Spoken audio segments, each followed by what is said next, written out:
ಕ್ರಿಸ್ತನ ವಿಷಯವಾದ ಸಾಕ್ಷಿ ನಿಮ್ಮಲ್ಲಿ ದೃಢವಾಗಿ ನೆಲೆಗೊಂಡ ಕಾರಣ ನೀವು ಎಲ್ಲಾ ನುಡಿಯಲ್ಲಿಯೂ ಎಲ್ಲಾ ತಿಳುವಳಿಕೆಯಲ್ಲಿಯೂ ಆತನ ಸಮೃದ್ಧಿಯಲ್ಲೂ ಹೊಂದಿದವರಾಗಿದ್ದೀರಿ. ಆಮೆನ್.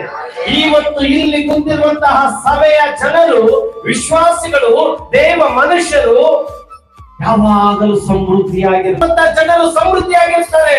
ಇಲ್ಲಿ ಬರುವಂತ ಜನರು ಸಮೃದ್ಧಿಯಾಗಿರ್ತಾರೆ.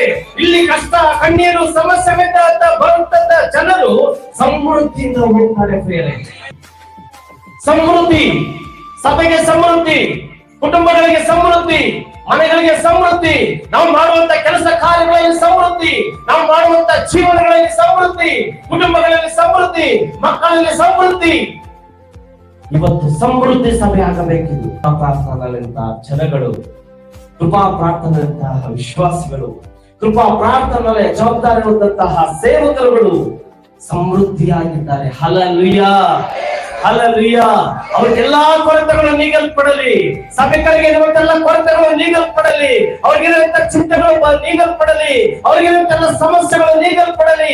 ಇಂದಿನಿಂದ ಮೊದಲುಗೊಂಡು ನಿನ್ನನ್ನು ಆಶೀರ್ವದಿಸು ಎಂಬುದಾಗಿ ಹೇಳಿದಂತ ದೇವರು ಈ ದಿನದಿಂದ ಈ ಸಭೆಯು ಆಶೀರ್ವದಿಸಲ್ಪಡಲಿ.